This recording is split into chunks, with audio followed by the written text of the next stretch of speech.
সংবিধানের ৭০ অনুচ্ছেদ অনুযায়ী রাষ্ট্রপতি নির্বাচনে দলীয় সিদ্ধান্তের বাইরে ভোট দিতে পারবেন না সংসদ সদস্যরা। এমনটাই জানিয়েছেন সংসদের চিফ হুইপ নুরুল ইসলাম মনি। তিনি আরও জানান, রাষ্ট্রপতি নির্বাচনের জন্য বিশেষ অধিবেশন ডাকা হবে না।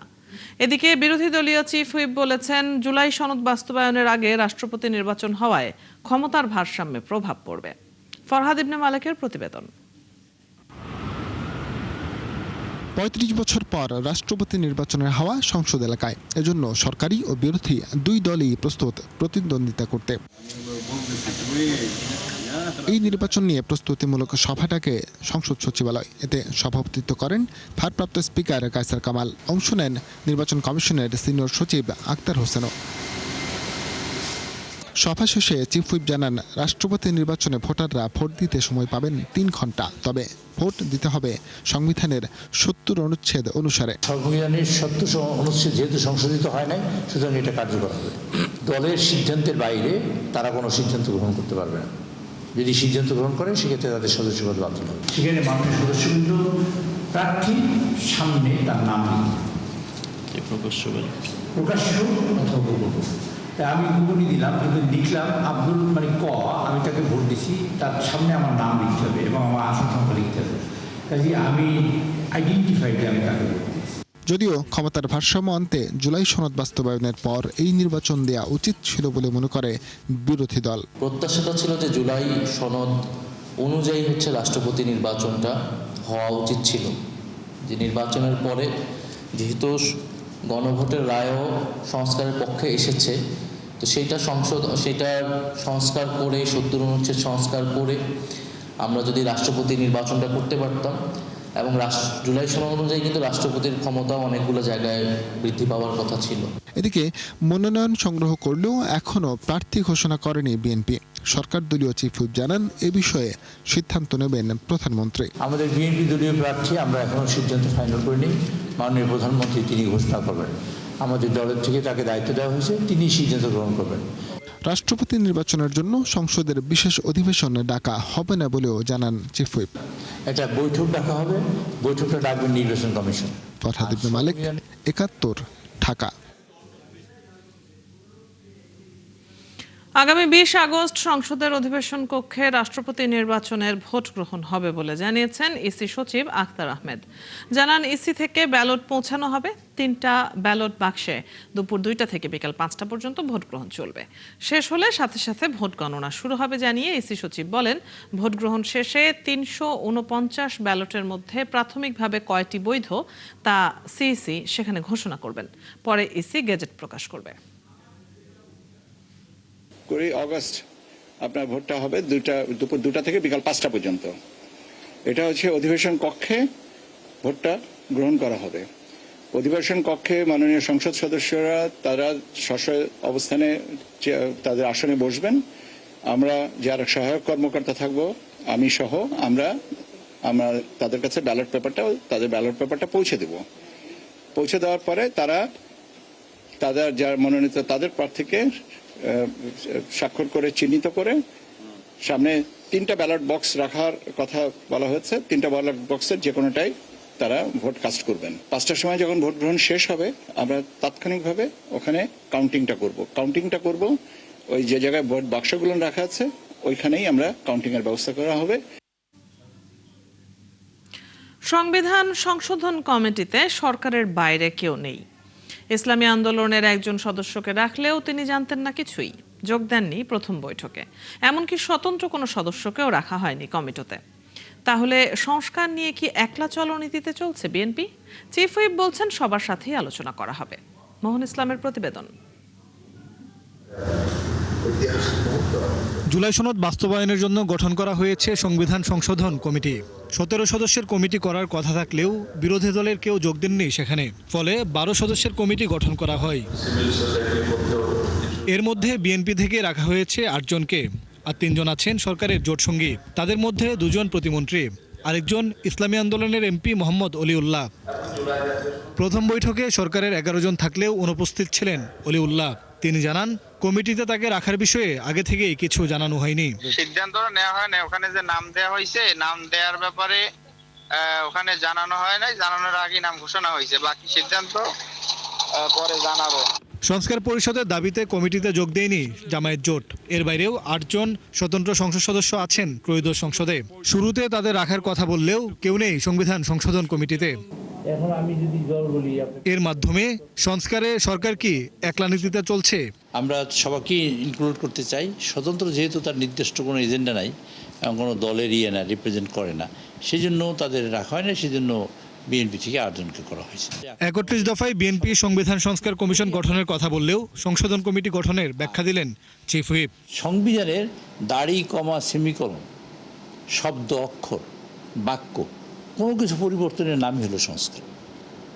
কাজেই আমরা ওনাদের মতামত নিয়ে আমাদের সকলের মতামতের ভিত্তিতে আমরা একটা করতে চাই যেটা আমাদের দেশের মানুষের প্রয়োজনে এবং পরবর্তী প্রজন্মের প্রয়োজনের জন্য কাজে লাগে। একজন বিশেষজ্ঞ মনে করেন সকল দল ঐকমত্য হয়ে সংবিধান সংশোধন করা উচিত। জাতীয় সংসদ যদি সংবিধান সংশোধন করে সেটা আইনগতভাবে বৈধ হবে।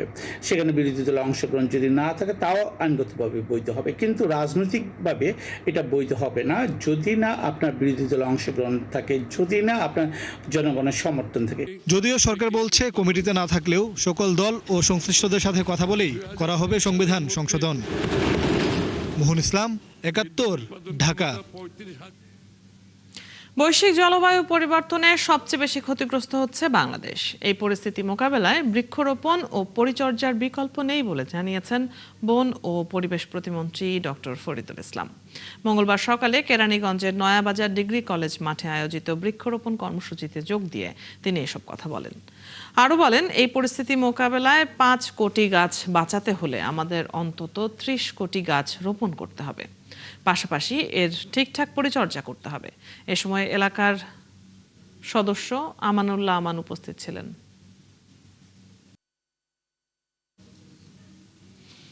কাউকে নদী ও খালের জমি দখল করতে দেয়া হবে না বলে ঘোষণা দিয়েছেন পানি সম্পদ প্রতিমন্ত্রী ফরহাদ হোসেন আজাদ। মঙ্গলবার নারায়ণগঞ্জের রূপগঞ্জে পানি উন্নয়ন বোর্ডের আওতাধীন অগ্রণী সেচ প্রকল্প দেখতে গিয়ে তিনি এসব কথা বলেন। আরও বলেন, সরকারের প্রতিশ্রুতি অনুযায়ী 20,000 কিলোমিটার নদী ও খাল পুনঃখনন করা হবে। এর আগে প্রতিমন্ত্রী প্রকল্পের যাত্রামুড়া পাম্প হাউস ও প্রধান নিষ্কাশন খাল এবং আশেপাশের বিভিন্ন পয়েন্টের পানি নিষ্কাশন ব্যবস্থা ঘুরে দেখেন।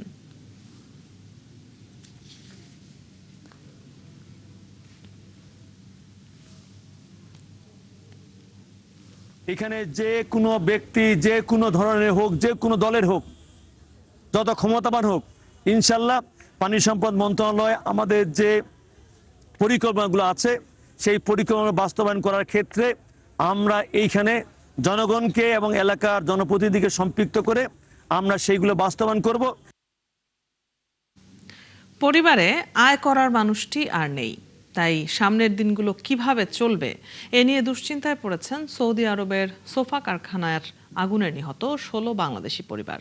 তারা বলছেন, এখন প্রতিদিনের সংসার খরচ আর ঋণ শোধ করা নিয়ে তারা অনিশ্চয়তায় পড়েছেন। এই অবস্থায় নিজেদের খরচে স্বজনের মরদেহ দেশে আনা তাদের পক্ষে সম্ভব নয়। বুলবুল আহমেদের প্রতিবেদন।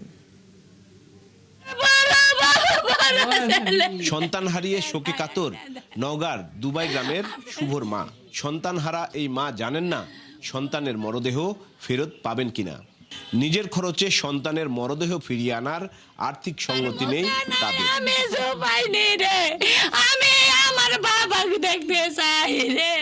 কেউ ছিল পরিবারের একমাত্র পুরুষ সদস্য, কেউ বিধবা মায়ের একমাত্র সন্তান।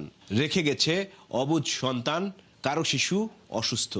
পরিবারে বৃদ্ধ মা বাবা হয়েছেন নিঃসন্তান। সৌদিতে সোফা কারখানায় আগুনে নিহত 16 জনের প্রায় সবার পরিবারের গল্প এমনই হৃদয় বিদারক। এখন আমাদের পরিবারের দায়িত্ব নেওয়ার মতো কোনো মানুষ নেই। আমার ছোট বাচ্চাটা মাত্র 8 মাস বয়স, এখনো শেষ হয়নি। ছেলেপেলেগুলো মারা গেছে, তারা তো গরিব মানুষ, তারা লাশটা দেশে আর তাদের দিকে টাকানোর দরকার। কিন্তু এরা মারা গেলে এদের লাশ নিয়ে আসা দায় সরকার পাওয়া যায় না, এরকম ধর্ণা দিতে হয়, অনেক হয়রান পেরেশান হতে হয়। স্বজনরা আরো জানান, দেশের সরকারি খরচেই তাদের মরদেহ দেশে আনা উচিত। পাশাপাশি ক্ষতিগুলোর পুনর্বাসনও জরুরি। তারা মনে করেন এ ব্যাপারে আইন থাকা দরকার। দুটোজন সরকার থেকে এমন আইন পাস হয় যে এগুলো মাঝে মাঝে ঘটতেছে, দেশে হচ্ছে, আমার সাথে হতে পারে, আর একজনের সাথে হচ্ছে। যে প্রবাসীরা মারা গেলে যেন তাদের পক্ষে থেকে তারা যেন দেশে তাড়াতাড়ি তা পাঠিয়ে দেয় এবং যেন তাদের পরিবারের দায়িত্ব সরকার যেন নেয়। প্রবাসী মন্ত্রণালয়ের মন্ত্রী সাহেবের সঙ্গে আমাদের এমপি মহোদয় এস এম রেজাউল ইসলাম রিজুর সার্বক্ষণিক যোগাযোগ আছেন। এ নিয়ে নওগাঁর সংসদ সদস্য জানান, সরকারি খরচেই মরদেহ ফিরিয়ে আনা হচ্ছে। যাওয়ার জন্য কথা বলছি, চেষ্টা করছি। রবিবার সৌদি আরবের রিয়াদের ওই সোফা কারখানায় আগুনে পুড়ে মারা যান 16 জন। বুলবুল আহমেদ, 71, নওগাঁ। দেশের অর্থনীতিকে চাঙ্গা করতে রপ্তানি বৃদ্ধি সহ নানা পদক্ষেপ নিয়েছে সরকার, বললেন অর্থমন্ত্রী আমির খসরু মাহমুদ চৌধুরী। চট্টগ্রাম বন্দর, কাস্টমস ও এনবিআর এর কর্মকর্তা সহ বিভিন্ন অংশীজনদের সাথে বৈঠকের পর কথা বলেন তিনি। অর্থনীতিকে চাঙ্গা করে জনগণের কর্মসংস্থান সৃষ্টি করা, আমাদের রপ্তানি বাড়ানো, আমাদের শিল্পায়ন বাড়ানো এবং ব্যবসার জন্য একটি পরিবেশ সৃষ্টি করা, যাতে করে ব্যবসায়ীরা কোনো বাধাগ্রস্ত না হয়ে তাদের কার্যক্রম পরিচালনা করতে পারে। এজন্য আমরা ইজ অফ ডুইং বিজনেস, ব্যবসাকে সহজ করার জন্য যে বিগত দিনে যে সমস্যাগুলো তৈরি হয়েছে, যে বাধাগ্রস্ত করা বিভিন্ন পর্যায়ে ব্যবসায়িক কার্যক্রমকে এবং বিভিন্ন রেগুলেশনের মাধ্যমে বাধাগ্রস্ত করা, এখান থেকে বেরিয়ে আসার জন্য ইতিমধ্যে আমরা ডিরেগুলেশন আমাদের বাজেটে সরকারের পক্ষ থেকে বলা হয়েছে এবং ডিরেগুলেশনকে আরও কার্যকর করার জন্য, এটাকে বাস্তবায়ন করার জন্য অনেকগুলো পদক্ষেপের মধ্যে একটি পদক্ষেপ হচ্ছে আজকের এই সভাটা। বরিশালে নিয়মিত বিদ্যুৎ ও গ্যাস সরবরাহের দাবিতে মানববন্ধন করেছে বাংলাদেশের সমাজতান্ত্রিক দল বাসদ। সকালে অশ্বিনী কুমার হলের সামনে এই মানববন্ধনের আয়োজন করা হয়। মানববন্ধনের সময় বক্তারা জানান, দ্রুত গ্যাসের বর্ধিত মূল্য প্রত্যাহার, লোডশেডিং বন্ধ এবং ভোলার গ্যাস দিয়ে দক্ষিণাঞ্চলের শিল্পায়ন করতে হবে, আবাসিক ভবনে সংযোগ দিতে হবে। গ্যাস সংকট মোকাবেলায় সমুদ্র থেকে গ্যাস উত্তোলনের ব্যবস্থা করলে সারা দেশে এমন বিদ্যুতের সংকট হতো না। পরে নগরীতে একটি বিক্ষোভ মিছিল বের করা হয়।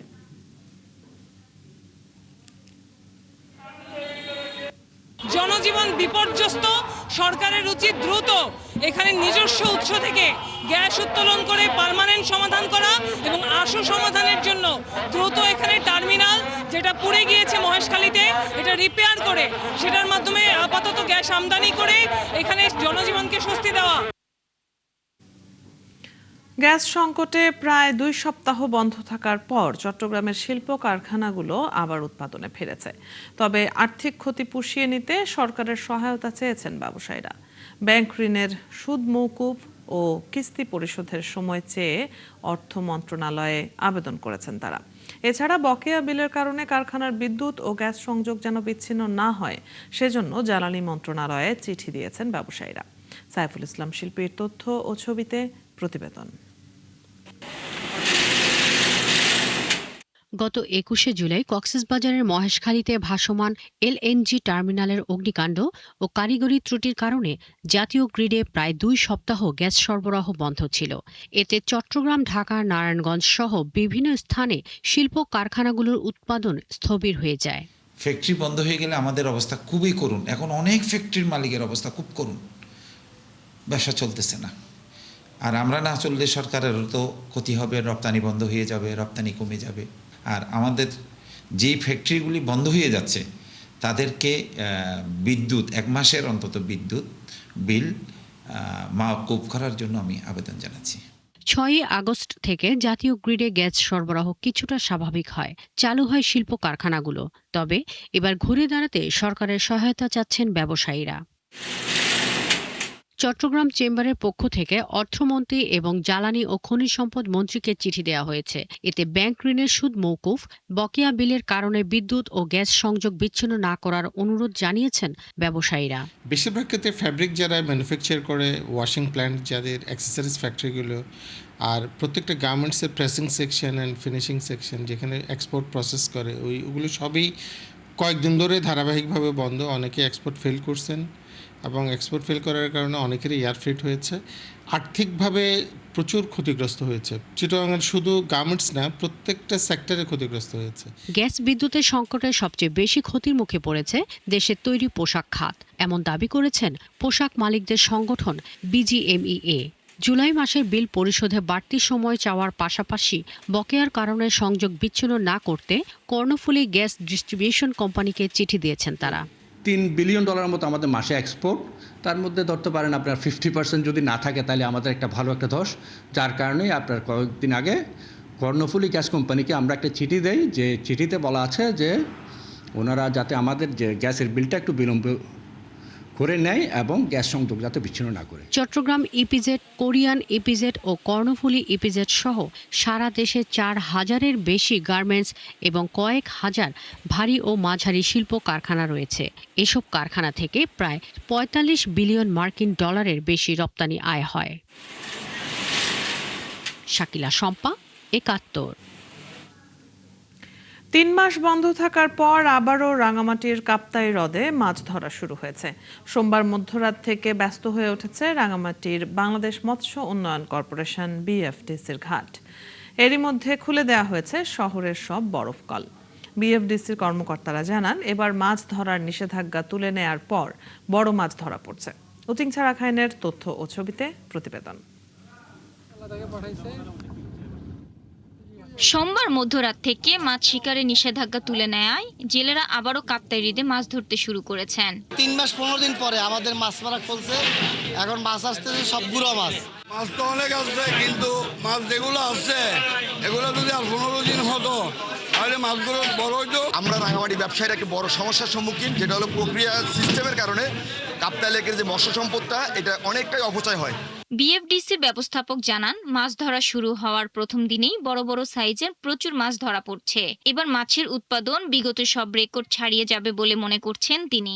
হয়তো সাইজ নিয়ে বিভিন্ন মিশ্র প্রতিক্রিয়া আছে, যেহেতু এবারে কিছুটা প্রতিকূল আবহাওয়ার মধ্যে দিয়ে আমরা এখানে পার করেছি, তো এক্ষেত্রে হয়তো মাছের সাইজ নিয়ে হয়তো কিছুটা থাকতে পারে। তো আমরা আশাবাদী পানি কমার সাথে সাথে আমরা বিভিন্ন জাতি মাছ সহ অন্যান্য যে কার্প জাতীয় মাছ এগুলো আমরা ল্যান্ডিং সেন্টার দেখতে পাবো। রাঙ্গামাটির কাপ্তাই হ্রদে কার্প জাতীয় মাছের প্রজনন ও মাছের প্রণাম বৃদ্ধি নিশ্চিত করতে গত 24 এপ্রিল রাত থেকে মাছ ধরা নিষিদ্ধ করে জেলা প্রশাসন। শাকিলা সিথি, ৭১। এ বিষয়ে আরো জানাতে সহকর্মী উচিংছা রাখাইন যুক্ত হচ্ছেন আমাদের সাথে। উচিংছা, জেলেরা পর্যাপ্ত মাছ পাচ্ছেন কিনা, তাদের মধ্যে উচ্ছ্বাস কেমন দেখছেন?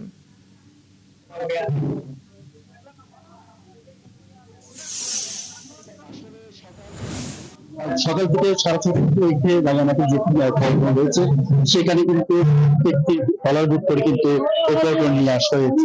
সবচেয়ে বড় বিষয় হচ্ছে এখানে যারা জেলেরা রয়েছে যেহেতু এখনো মাছ ছোট, সবচেয়ে ধরা পড়ছে ছোট মাছ। আমি যদি আপনাকে দেখাই, এখানে আপনি দেখতে পাচ্ছেন হচ্ছে যে পল্টনে সেখানে মূলত হচ্ছে একেবারে মাছ ছোট বললেই যে পল্টন রয়েছে, ম্যানেজার আরেকটি পল্টন রয়েছে কাপ্তাই, সেই কাপ্তাই কিন্তু বিশ্বভিত্তিক কিন্তু সারা ছোট থেকে এই পর্যন্ত টাকা পরিমাণ প্রায় 6 লক্ষ টাকা আয় হয়েছে বলে ওই কাপ্তাই যে ম্যানেজার রয়েছেন আমাদেরকে জানিয়েছেন।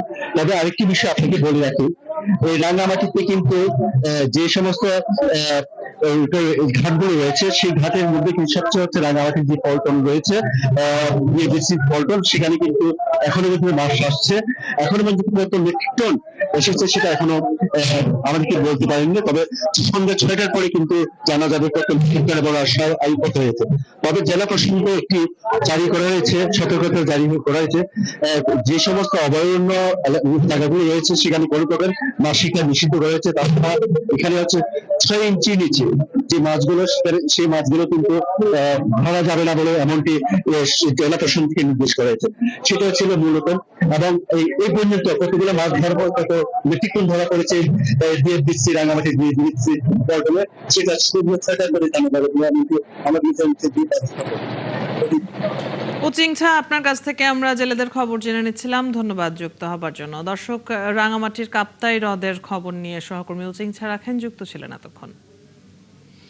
কুষ্টিয়ার পদ্মা ও গড়াই নদীর পানি বাড়ার সাথে সাথে দেখা দিয়েছে তীব্র ভাঙন। প্রায় 21 কিলোমিটার এলাকা জুড়ে 28টি পয়েন্টে চলছে এই ভাঙন। এরই মধ্যে নদীতে মিশে গেছে বহু ফসলি জমি ও বসত ভিটা। নদী পাড়ের মানুষের দাবি, এলাকার ভাঙন রোধে স্থায়ী ব্যবস্থা নেওয়া জরুরি।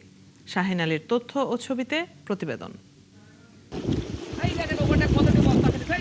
চোখের সামনে ভেঙে যাচ্ছে কৃষকের বছরের পর বছর ধরে গড়ে তোলা স্বপ্নের বসত ভিটা। জমি হারিয়ে অনিশ্চয়তায় বহু পরিবার। এই দৃশ্য কুষ্টিয়ার সীমান্তবর্তী মরিচা ইউনিয়নের ভুরকাপাড়া ও হাটখোলা এলাকার। পদ্মার পানিতে একের পর এক বিলীন হচ্ছে ফসলি জমি, বসতবাড়ি ও গাছপালা। একই চিত্র ভেড়ামারা উপজেলার ফয়জুল্লাপুর, মসলেমপুর, টিকটিকিপাড়া ও মুন্সিপাড়া এলাকাতেও। পদ্মার তীব্র স্রোতে প্রতিদিনই নদীতে হারিয়ে যাচ্ছে আবাদি জমি। ফসলি জমি যা ছিল, বিগত দিনে ফসলের জমি ছিল যা, সবই নদীর গর্ভে চলে গেছে। আমরা গরিব মানুষ, আমার ধরেন এই গাং ভাঙি গেলে আমরা যাবো কোনে? আমার ক্ষমতা নাই এক কাটা জমি কিনা। নদীটা ভাঙি যায়, আমার খাওয়া দাওয়া কিছু থাকে না, আমরা ভয়তে বাঁচিনি, ছেলেপেলেরা খুব ভয় পায়। জেলার প্রায় 21 কিলোমিটার এলাকা জুড়ে 28টি পয়েন্টে এই ভাঙন চলছে। আর ভাঙনে প্রতিদিনই নিঃস্ব হচ্ছে মানুষ। এ অবস্থায় স্থায়ীভাবে কার্যকর ব্যবস্থা নেয়ার দাবি জানিয়েছেন ভুক্তভোগীরা। প্রায় 10-15 বিঘি নদী ভাঙি নদী পানির ভিতর চলে গেছে। ঘর বাড়ি ভেঙে গেলে কোথায় বাড়ি করব সেই সামর্থ্য নেই, মানে খুবই চিন্তিত এবং আতঙ্কিত আছে। ওই জায়গাটা নদী ছিল, ভাঙতে ভাঙতে তো একদম ক্ষতি হয়, মানুষের বাড়ি ঘর দূর ভাঙি বন্ধ গেছে। এই বিষয়ে পানি উন্নয়ন বোর্ড জানিয়েছে, ঝুঁকিপূর্ণ এলাকায় জিও ব্যাগ ও টিউব ফেলে ভাঙন প্রতিরোধের কাজ চলছে। এর মধ্যে ম্যাসিভ যে জায়গাগুলো ভাঙছে, আমরা তাৎক্ষণিকভাবে সেই জায়গায় জিও ব্যাগ এবং টিউব ফেলে ভাঙন রোধের প্রয়োজনীয় ব্যবস্থা গ্রহণ করছি। কুষ্টিয়া শহরের মধ্যে যে ঘোড়াঘাট এলাকায়, এই এলাকাটাতে আমাদের হঠাৎ করে 50 মিটার জায়গায় ধসে যায়। আমরা তাৎক্ষণিকভাবে সেখানে ব্যাগ ফেলে ভাঙন রোধের এখন প্রয়োজনীয় ব্যবস্থা গ্রহণ করছি। শুধু পদ্মাই নয়, কুমারখালী উপজেলার কয়া ইউনিয়নের ঘোড়াইঘাট এলাকায় প্রায় 50 মিটার অস্থায়ী বাঁধ নদীতে ধসে পড়েছে। শান্তা ইসলাম, 71। চাঁদপুরে ট্রাক ও বাসের সংঘর্ষে 3 জন নিহত হয়েছে। এই ঘটনায় আহত হয়েছেন অন্তত 15 জন। মঙ্গলবার সকালে কুমিল্লার শাহরাস্তি উপজেলার বানিয়াচো এলাকায় এই দুর্ঘটনা হয়। সংঘর্ষের পর দুমড়ে মুচড়ে যায় বাস ও ট্রাকের সামনের অংশ। এই ঘটনায় ঘটনাস্থলেই নিহত হয় ট্রাক চালক আব্দুল ওহাব, বাস চালক কামাল এবং সুপারভাইজার শোভন। পরে ঘটনাস্থলে গিয়ে হতাহতদের উদ্ধারে কাজ শুরু করে ফায়ার সার্ভিস, পুলিশ ও এলাকার লোকজন। আহতদের আশেপাশের হাসপাতালে নেওয়া হয়েছে। দুর্ঘটনার পর কিছুক্ষণ যান চলাচল বন্ধ ছিল।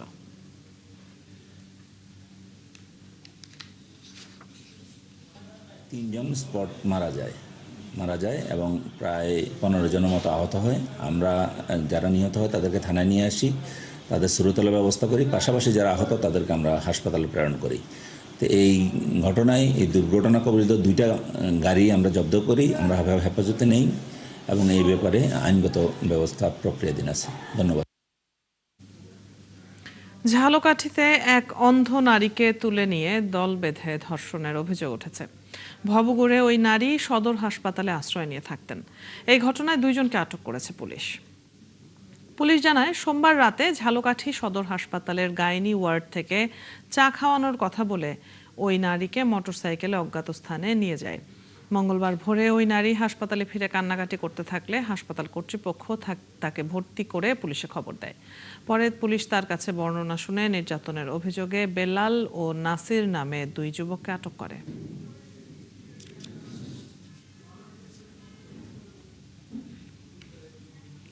অকারণে রোগীকে আইসিইউতে নেয়ার জন্য জোর করার প্রতারণা ধরা পড়েছে রংপুর প্রাইম হাসপাতালে। এক দম্পতি সাংবাদিকদের কাছে অভিযোগ করেন, হাসপাতালে আসার পর তাদের জানানো হয় সন্তান মায়ের গর্ভেই মারা গেছে, মাকে বাঁচাতে গেলে আইসিইউতে নিতে হবে। পরে তারা সরকারি হাসপাতালে গেলে সেখানে স্বাভাবিক চিকিৎসায় তাদের সন্তান হয়। বর্তমানে মা ও বাচ্চা দুজনেই সুস্থ আছেন। শাহবাজুদ আহমেদের তথ্য ও নববী ফেরদৌস রাফির তোলা ছবিতে প্রতিবেদন। রংপুর নগরীর 17 নম্বর ওয়ার্ডের সাতগাড়া সবুজপাড়ার মাসুদ মাশরুফা দম্পতি গত 6 আগস্ট গর্ভকালীন চিকিৎসা নিতে যান প্রাইম হাসপাতালের জরুরি বিভাগে। চিকিৎসকরা রোগীকে দেখে জানায় রোগীর অবস্থা সংকটাপন্ন, এখনই আইসিইউতে নিতে হবে। পরে কর্তৃপক্ষ প্রতিদিন 27,000 টাকা দাবি করে। সেই সামর্থ্য তাদের না থাকায় তারা দ্বারস্থ হন সরকারি হাসপাতালে। আমার ওয়াইফকে চেক করে বলে আপনার বাবু নেই, হ্যাঁ, হার্টবিট নেই এবং আপনার রুগীকে বাঁচাবেন না, আপনার কোথাও নিয়ে যাবেন না, আমরা আইসিইউতে নিয়ে গিয়ে ট্রিটমেন্ট শুরু করব। জেনারেলে ট্রিটমেন্ট দিতে পারতো, কিন্তু এরা সেটা করেনি। এরা টাকা খাওয়ার জন্য আমাদেরকে বলে যে আইসিইউতে ভর্তি হইতে হবে, 25,000 টাকা লাগবে। গত সোমবার ওই দম্পতি অভিভাবকদের সাথে নিয়ে প্রাইম হাসপাতালে অভিযোগ নিয়ে গেলে কর্মচারীরা তাদের ওপর চড়া হয়। সাংবাদিকরা গেলে তাদের সাথেও দুর্ব্যবহার করেন কর্মরতরা। এ সময় নার্স ইনচার্জ ঘটনা স্বীকার করলে পরিস্থিতি আরও খারাপ হয়। ওনার ওয়াইফকে এখানে বলা হয়েছে যে আপনার বাচ্চা মারা গেছে, ভিতরেই এমার্জেন্সি আইসিইউতে নিতে হবে। বাইরে সে গিয়ে আবার চেক আপ করলো, সব কিছু তার ঠিকঠাক আছে। এটা কোন ধরনের ফাজলাম?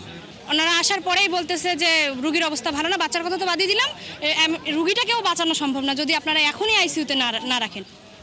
সাংবাদিক আসার খবর শুনে ছুটে আসেন সহকারী পরিচালক বেলায়েত হোসেন। সাংবাদিকদের ওপর চড়াও হন তিনি। পরে অবশ্য তিনি বলেন লিখিত আবেদন করলে দায়ীদের বিরুদ্ধে ব্যবস্থা নেবেন। সত্যতা যাচাই সাপেক্ষে অবশ্যই এটা ব্যবস্থা নেব এবং আমরা এটা নিয়ে থাকি। কিন্তু আপনারা জেনে থাকবেন যে এইখানে শুধু আমরা এইখানে আমরা কাউকেই মানে আনপেইড যেতে দিচ্ছি না। আমাদের ডক্টররা অ্যাকাউন্টেবল, আমাদের সিস্টাররা accountable, we authority also accountable to the company and বাংলাদেশের যে হেলথ সিস্টেম আছে তার প্রতি আমরা অ্যাকাউন্টেবল। কিন্তু আমি আশা করব আপনাদের কাছেও, আপনারা যখন কোনো হসপিটালে আসবেন আপনাদেরও যেন অ্যাকাউন্টেবিলিটি থাকে। এর আগে এই হাসপাতাল কর্তৃপক্ষের বিরুদ্ধে একাধিক অভিযোগ উঠে আসে। পল্লী চিকিৎসকদের কমিশন দিয়ে রোগী আনা, ভুল চিকিৎসা সহ নানা অভিযোগ রয়েছে এই তালিকায়। মনিরা কাজুরি, ৭১। পটুয়াখালীর কলাপাড়ায় বাড়ছে হামে আক্রান্ত রোগীর সংখ্যা। বর্তমানে কলাপাড়া উপজেলা স্বাস্থ্য কমপ্লেক্সে ভর্তি আছে 10 শিশু, যাদের বয়স 1 থেকে 7 বছর। দিন দিন আক্রান্তের সংখ্যা বাড়ায় ভিড় বাড়ছে হাসপাতালে। সংক্রমণ কমাতে অভিভাবকদের সচেতন থাকার পরামর্শ দিয়েছেন চিকিৎসকরা। মিলন কর্মকার রাজুর তথ্য ও ছবিতে প্রতিবেদন। সাগর তীরবর্তী পটুয়াখালীর কলাপাড়া 50 শয্যা হাসপাতালে প্রতিদিন রোগী ভর্তি থাকে 80 থেকে 120 জন। বর্তমানে এই হাসপাতালে বেড়েছে হাম, ডেঙ্গু ও ডায়রিয়া আক্রান্ত রোগীর সংখ্যা। তবে হাম ও ডেঙ্গু রোগীদের জন্য আলাদা ওয়ার্ড না থাকায় প্রসূতি ওয়ার্ডের বিভিন্ন কক্ষে রোগীদের গাদাগাদি করে রেখে চিকিৎসা দেয়া হচ্ছে। কলাপাড়া ছাড়াও এই হাসপাতালে চিকিৎসা নিতে আসছেন তালতলী, আমতলী ও রাঙ্গাবালী উপজেলার একটি অংশের মানুষ। কিন্তু বিশেষ কোনো সুবিধা না পাওয়ায় হতাশ তারা। তারপর বাড়িতে বসে দেখি চোখ লাল হয়ে গেছে আর মুখের ভিতর ঘা হয়ে গেছে। তারপরে এই জায়গায় আনার পর ভর্তি দিয়েছে, হাম হয়েছে। আর আজকে 10 দিন জ্বর, বমি, হেই পরে সেলাইন দিয়েছে, হেয়ে পরে 2-3 দিন ধরে দেখি নাক মুখে ফুলাম দিয়েছে। হেই পরে আবার ডাক্তাররা টেস্ট করছে, হে কয় হেরা কয় ই হয়েছে, ওই হাম হয়েছে। কালকে যে ইনজেকশনটা দিচ্ছে আর অসুস্থ হয়ে পড়ছে। তারপর এইবার আবার ডাক্তারের কাছে গেছি, এবার খাবার সেলাইন দিয়েছে, পর একটু সুস্থ হয়েছে। টেস্ট করাইছি, টেস্ট করার পর ডাক্তার বলছে হাম হয়েছে। তারপর কইছি কলাপাড়া হাসপাতাল ভর্তি নিতে। নেওয়ার পর তো ওই জ্বরটা একটু কমছে। চিকিৎসকরা বলছেন জনবল সংকটের কারণে রোগীদের চিকিৎসা সেবা কিছুটা ব্যাহত হচ্ছে। তবে সাধ্যমতো চিকিৎসা দিয়ে যাচ্ছেন তারা। আর বেড সংকটের বিষয়টি ঊর্ধ্বতন কর্তৃপক্ষকে জানানো হয়েছে। এখন আগের থেকে অনেকটাই সংক্রমণ নিয়ন্ত্রণে আছে। কিছু রোগী আছে যেগুলি আসলে খুব বেশি মানে আমরা মারাত্মক পর্যায়ে বলবো না, হামের তো মারাত্মক পর্যায়ে না আর কি। এখানে ডাক্তার পদ আছে 34টা, তার মধ্যে কর্মরত আছে 15 জন, তার মধ্যে 2 জন সংযুক্তিতে আছেন, এখানে 13 জন আছে। আর 10টি কনসালটেন্ট পদ, তার মধ্যে 1 মাত্র শিশু কনসালটেন্ট, সেটা পদায়ন আছে। কলাপাড়া হাসপাতালের তথ্য অনুযায়ী এই বছরের 8 আগস্ট পর্যন্ত হাসপাতালে 411 জন হামে আক্রান্ত রোগী চিকিৎসা নিলেও কোনো মৃত্যুর ঘটনা ঘটেনি। শান্তা ইসলাম, ৭১। মেহেরপুরে পরিত্যক্ত জমি থেকে উদ্ধার করা 96টি মাইন ধ্বংস করা হয়েছে। দুপুরে যশোর সেনানিবাসের বোম ডিসপোজাল টিম পরীক্ষা নিরীক্ষার পর মাইনগুলো ধ্বংস করে। মুক্তিযুদ্ধের সময় এই মাইনগুলো পুঁতে রাখা হয় বলে প্রাথমিকভাবে ধারণা করছেন বিস্ফোরক বিশেষজ্ঞরা। আসিফ ইকবালের তথ্য ও ছবিতে প্রতিবেদন। সোমবার মুহুর্মুহু বিস্ফোরণে কেঁপে ওঠে মেহেরপুর গাংনীর বেদবাড়িয়া এলাকা। একে একে ধ্বংস করা হয় 96টি ল্যান্ডমাইন। দুপুরে ঘটনাস্থলে আসে যশোর সেনানিবাসের বোম ডিসপোজাল টিম। পরে নিরাপদ স্থানে নিয়ে নিষ্ক্রিয় করা হয় মাইনগুলো। আজকে 2-3 দিন আগে থেকেই কিছু মাইন সদৃশ্য বস্তু এখানে পাওয়া গিয়েছে মর্মে আমরা জেনেছি। তো আজকে যশোর থেকে এক্সপার্ট টিম তারা আসছেন, এসে তারা যতদূর এখনো কার্যক্রম আপনারা দেখছেন চলছে, তারা মাইন সদৃশ বস্তু তারা এতক্ষণ পর্যন্ত উদ্ধার করছে এবং এগুলো অ্যাক্টিভ আছে না ইনঅ্যাক্টিভ আছে, যেহেতু তারা এক্সপার্ট তারাই পরীক্ষা করে বলতে পারবে এগুলোর বর্তমান অবস্থা। পুলিশ বলছে স্বাধীনতা যুদ্ধের সময় মাইনগুলো পুঁতে রাখা হতে পারে। এলাকাটিতে আরও কোনো বিস্ফোরক দ্রব্য আছে কিনা খতিয়ে দেখা হচ্ছে। উক্ত এলাকা থেকে ৭৯টি অ্যান্টি পার্সোনেল এবং 17টি অ্যান্টি ট্যাঙ্ক বিধ্বংসী মাইন পান। উক্ত মাইনগুলো তারা এখন পর্যায়ক্রমে ধ্বংস করতে করতে সমস্ত মাইনগুলো ধ্বংস করেছেন। এদিকে দীর্ঘ 5.5 দশক পর বিপুল পরিমাণে তাজা বিস্ফোরক উদ্ধার ও সফলভাবে নিষ্ক্রিয় করায় স্বস্তি ফিরে এসেছে স্থানীয় বাসিন্দাদের মাঝে। গ্রামের লোকজনকে ডাকিছে, ডাকার পর দেখছে যে এটা কি, তারপরে ওখানে দেখছে যে মাইন 62 সাল লেখা আছে, এটা 62 সালের হয়তো জিনিসটা তৈরি হয়েছে। এখানে একটা বিস্ফোরক জিনিস কখন করবো হয়তো কিভাবে ঘটনা ঘটতে তাই হয়তো অনেক মানুষের প্রাণ হয়তো মানে যাইতো। যাক আমাদের একটা আনন্দ স্বস্তি মিলেছে যে এখানে জিনিসগুলো পাওয়া গেল, তখন আমাদের এখানে আর কোনো ভয় ভীতি নাই। শনিবার দুপুরে পরিত্যক্ত একটি জমির মাটি কাটতে গিয়ে পাওয়া যায় মাইনগুলো। পরে স্থানটিকে ক্রাইম সিন চিহ্নিত করে পুলিশ ও বিজিবি। হাসান আহমেদ, ৭১। গেল ৭ বছরের মধ্যে এবারই প্রথম পাশের হার কমেছে দিনাজপুর শিক্ষা বোর্ডে। এসএসসি ও সমমানের পরীক্ষায় এই বোর্ডে পাশের হার ৫৮.০৫%। গতবারের তুলনায় যা কমেছে ৯.০২%। তবে ভালো ফলের ধারাবাহিকতা ধরে রেখেছে রংপুরের শীর্ষস্থানীয় শিক্ষা প্রতিষ্ঠানগুলো। শাহবাজিদ আহমেদের পাঠানো তথ্য ও ছবিতে প্রতিবেদন। এসএসসি ও সমমানের পরীক্ষার ফল প্রকাশের পর দিনাজপুর শিক্ষা বোর্ডের চিত্রটা কিছুটা হতাশার। গেল ৭ বছরের মধ্যে এবারই প্রথম কমেছে পাশের হার। এবার বোর্ডে পাশের হার ৫৮.০৫%। গতবারের তুলনায় কমেছে ৯.০২%। ফেল হওয়ার কারণ হচ্ছে মূলত সচেতনতার অভাব। মানে আমাদের গ্রাম অঞ্চলে আসলে অভিভাবকরাও একটু অসচেতন এবং তার পাশাপাশি শিক্ষক যারা আছে এদেরও কিছু গাফিলতা আছে। বিদ্যালয়ে এমপিওভুক্ত টিচার সংখ্যা কম, মোট ৪ জন। যদি আরো এমপিওভুক্ত টিচার সংখ্যা বেশি হতো তাহলে পাঠদান আরো ভালো হতো। শুধু পাশের হার কমাই নয়, 18টি শিক্ষা প্রতিষ্ঠান থেকে কেউ পাশই করেনি। আর এই সময়টা একটু কাজের সময়, তারা পড়ালেখা হয়তো ভালো করেনি। আমরা যথেষ্ট চেষ্টা করছি তাদের ভালো করার জন্য বা রেজাল্ট ভালো করার জন্য। অনেক স্টুডেন্ট নৈবিত্তিকে এবং ফিজিক্সে অনেক স্টুডেন্ট ফেল করছে। তো আমরা প্রত্যেকই লজ্জিত। তবে হতাশার এই চিত্রের বিপরীতে ভালো ফলাফলের ধারাবাহিকতা ধরে রেখেছে রংপুরের শীর্ষস্থানীয় শিক্ষা প্রতিষ্ঠানগুলো। মেয়েটা তো আজকে রেজাল্ট হইলো, খুব খুশি হয়েছে, গোল্ডেন জিপিএ 5 পাইছে। ওর বাবার অনেক স্বপ্ন, স্যারদের অনুপ্রেরণা অনেক। ভালো মানুষ, সুন্দর মানুষ হওয়ার জন্য তার একাডেমিক শিক্ষার পাশাপাশি তার কোকারিকুলাম যে অ্যাক্টিভিটিসগুলো আছে সেগুলোও দরকার। রংপুর জেলা স্কুল ও পুলিশ লাইন স্কুল অ্যান্ড কলেজেও রয়েছে ঈর্ষণীয় ফলাফল। প্রতিষ্ঠান দুটিতে পাশের হার ৯৯.৩০%। আমাদের এখানে সুশৃঙ্খল পরিবেশে শিক্ষার্থীরা আসলে পড়াশোনা করে, আমরাও তাদেরকে চাপের মধ্যে রাখি। ভালো করার জন্য যে পরামর্শগুলো দেওয়া দরকার আমরা চেষ্টা করি সেগুলো দেওয়ার, যাতে করে তারা শুধু ভালো রেজাল্টেই করবে না, নৈতিক শিক্ষা দেওয়ারও আমরা চেষ্টা করি, যাতে ভবিষ্যতে ভালো মানুষ হিসেবে তারা গড়ে উঠতে পারে। ভালো ফলাফল করা প্রতিষ্ঠানের শিক্ষক, শিক্ষার্থী ও অভিভাবকদের মধ্যে বইছে আনন্দের জোয়ার। আর শিক্ষকদের প্রত্যাশা এই সাফল্যের ধারা আগামী দিনেও অব্যাহত থাকবে। দিনাজপুর শিক্ষা বোর্ডে সামগ্রিক ফলাফলে যখন পাশের হার কমেছে, তখন রংপুরের শীর্ষস্থানীয় শিক্ষা প্রতিষ্ঠানগুলোর ফলাফল কিছুটা স্বস্তি দিয়েছে শিক্ষার্থী, অভিভাবক ও শিক্ষকদের। হাসান আহমেদ, ৭১।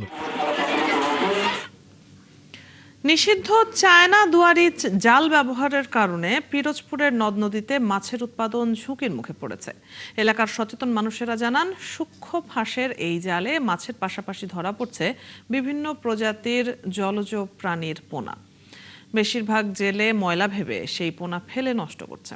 তাই দ্রুত এই জাল ব্যবহার বন্ধ করা দরকার। তরিকুল ইসলামের তথ্য ও ছবিতে প্রতিবেদন। নদী বেষ্টিত পিরোজপুর, কচা, বলেশ্বর, কালীগঙ্গা ও সন্ধ্যা সহ অসংখ্য নদ নদী ছড়িয়ে আছে পুরো জেলায়। এসব নদী, খাল ও জলাশয় নিয়ে গড়ে উঠেছে জেলার সমৃদ্ধ মৎস্য সম্পদ। এলাকাবাসীরা জানান, একসময় পিরোজপুরের নদী জলাশয়ে 50 থেকে 60 প্রজাতির দেশীয় মাছ পাওয়া যেত। এখন তা নেমে এসেছে হাতে গোনা কয়েকটিতে। চিংড়ি মাছ পাওয়া যেত, শালা চিংড়ি পাওয়া যেত, আবার শিং, মাগুর, কই এগুলা পাওয়া যেত, কিন্তু এই মাছগুলা এখন পাওয়া যায় না, শুধু এই চায়না জালের কারণে। বহুত মাছ পাইছি, চিংড়ি মাছ, হলা চিংড়ি মাছ, বাইলা মাছ, ট্যাংরা মাছ, বাইং মাছ, কই মাছ, শিং মাছ, মাগুর মাছ, এগুলান যাবতীয় পাইছি, শোল মাছ এগুলান পাইছি আমরা, কিন্তু এখন কোনো মাছ নেই মহল্লায়। এই জালগুলো, অবৈধ জালগুলো সব ধ্বংস করতে হবে, এদের নির্মূল করতে হবে। নিষিদ্ধ চায়না দুয়ারি জাল অতি সূক্ষ্ম ফাঁসের। এতে ছোট বড় সব ধরনের মাছের পাশাপাশি আটকা পড়ছে বিভিন্ন জলজ প্রাণী। মাছের প্রজনন ব্যাহত হওয়ায় কমছে দেশীয় মাছের উৎপাদন, হুমকিতে পড়েছে জলজ জীববৈচিত্র্য। আমাদের যে ছোট ছোট খাল আছে, বেড় আছে, এই বেড়ে বিষ প্রয়োগ করে কিছু মাছ আহরণকারী আছে যারা আমাদের দেশের শত্রু, এই জাতির শত্রু। এরা চায় না যে এই মাছগুলো বেঁচে থাক। শিং মাছ বলেন, কই মাছ বলেন, মাগুর মাছ বলেন, এগুলো আসলে এই যে চাষের ছাড়া আপনি নিজেই ঘুরে দেখছেন যে চাষের ছাড়া আসলে দেখা যাচ্ছে না। মৎস্য কর্মকর্তারা জানান, নিষিদ্ধ জালের ব্যবহার বন্ধে নিয়মিত অভিযান চললেও ফাঁকি দিয়ে চলছে পোনা নিধন। গত মাসেও আমরা এটার বিরুদ্ধে ব্যাপক অভিযান চালিয়েছি এবং প্রায় 50,000 মিটারের উপরে কারেন্ট জাল সহ বিভিন্ন রকম চায়না দুয়ারি জাল আমরা পড়িয়ে ফেলেছি এবং আমরা 2 লক্ষ টাকার উপরে জরিমানাও করেছি এবং 2 জনকে জেল দেওয়া হয়েছে। হাজারো জেলে ও মৎস্যজীবী পরিবার জীবিকার সঙ্গে জড়িয়ে আছে পিরোজপুরের মৎস্য সম্পদ। চায়না দুয়ারি সহ সব নিষিদ্ধ জালের ব্যবহার পুরোপুরি বন্ধের দাবি জানিয়েছেন তারা। শাকিলা শম্পা, 71। চলছে দেশযোগ। সরাসরি সংবাদ ও অনুষ্ঠান দেখতে চোখ রাখুন 71-এর ফেসবুক পেজে এবং সাবস্ক্রাইব করুন 71-এর ইউটিউব চ্যানেল। থাকুন 71-এর সাথে।